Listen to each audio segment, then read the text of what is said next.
Now, former FBI Director James Comey has been bragging about being a swiftie. In a bizarre video, he repeated Taylor Swift's advice to treat personal energy like a luxury item. Look at this. While our elderly makeup-covered president is posting about whether Taylor Swift is still hot and declaring that he can't stand her, what's she doing?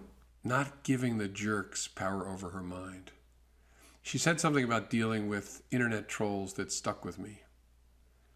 Think of your energy as if it's expensive, she said, as if it's like a luxury item. Yeah, so he's still talking about standing up to bullies and taking aim at Donald Trump there. This is the same person who uploaded a photo to Instagram in a post with arranged seashells on the beach to read 8647, and of course then claimed that he didn't know that it would be seen as promoting violence towards the president. I mean, listening to that rant just there, it's a bit unbelievable that this was the previous FBI director. Unbelievable and absolutely absurd to me for a grown man to make a 5-minute video talking about how much he adores, someone that little girls are fans of. He's fangirling over Taylor Swift.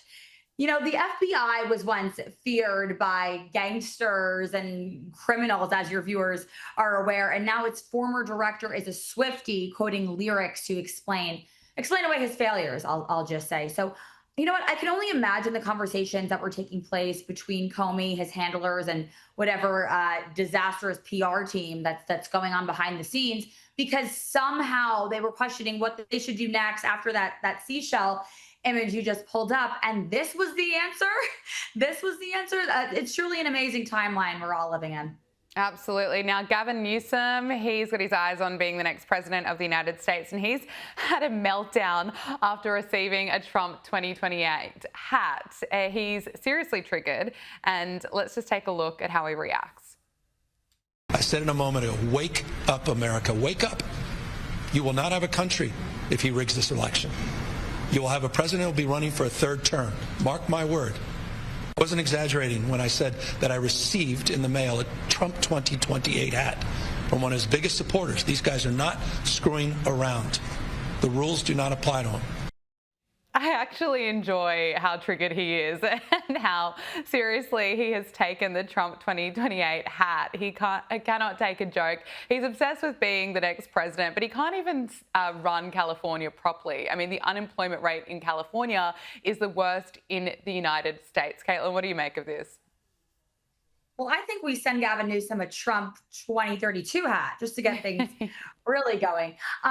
One thing that's very consistent with the far left is they have zero sense of humor and they cannot recognize when they're being trolled. This has happened time and time again. Donald Trump is the ultimate troller. That's exactly what that hat that he allegedly received was. It was trolling.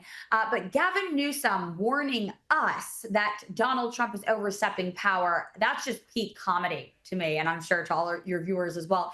This guy does not even know how to keep the lights on in his own state, can't stop people from fleeing the state that he runs, and he runs his state of California like it's Sin City. So he's pretending to be the guardian of democracy all of a sudden. Again, I don't know who this is fooling. He's fantasizing about his own presidential run quietly behind the scenes, but we all know that's what's going on. So my advice would be, I don't know, fix your own backyard before you're lecturing everyone, Governor Hairgel over there. Now, finally, I want to talk to you about Zohran Mamdani. He now has an 82% chance of becoming the next mayor of New York City. It is an all-time high, according to Polymarket. That is absolutely terrifying. And Mayor Eric Adams has kind of rebuked Zohran Mamdani's long-standing push to decriminalize prostitution. Take a look at this. Number one, as a man who said he's of faith, I don't quite understand what religion supports prostitution. And I think he's lost on the fact that sex trafficking is very much part of prostitution. And you're not doing any service to a woman who's on the street being forced to sell her body for whatever reason. Caitlin, we know Zohran Mamdani's track record. We know that he's previously called to defund the police. And what are your thoughts, obviously, on him and what's going to happen to New York City if he gets in? The first quote that comes to mind when I heard this new policy was what the great Victor David Hansen once said, and that is the left advocates insane, destructive policies because they are so often shielded from the consequences of their own beliefs. And that's exactly what we see for all of the policies that he's laid out for this prostitution policy, for the defunding of the police. This is the same guy who supports rent freezes, so landlords can basically eat dirt while we let lazy people use their buildings. This is the same man that supports free transportation, free buses, $30 an hour minimum wage by 2030, so we can kiss all our small businesses goodbye. He doesn't care. The same man that wants to turn all of open spaces in this city into subways or shelters for the homeless. If all of these policies happen, if this man is actually elected, we will never recognize New York City again. Crime, homelessness, empty stores and shelves, filth, the smell of marijuana. I mean, the list goes on and on. It is a very, very scary election that we're facing as New Yorkers, and these policies are absolutely disturbing. Caitlin Sinclair, thank you so much for joining us on Power Hour. It's great to speak with you again. Thanks for having me. Talk soon.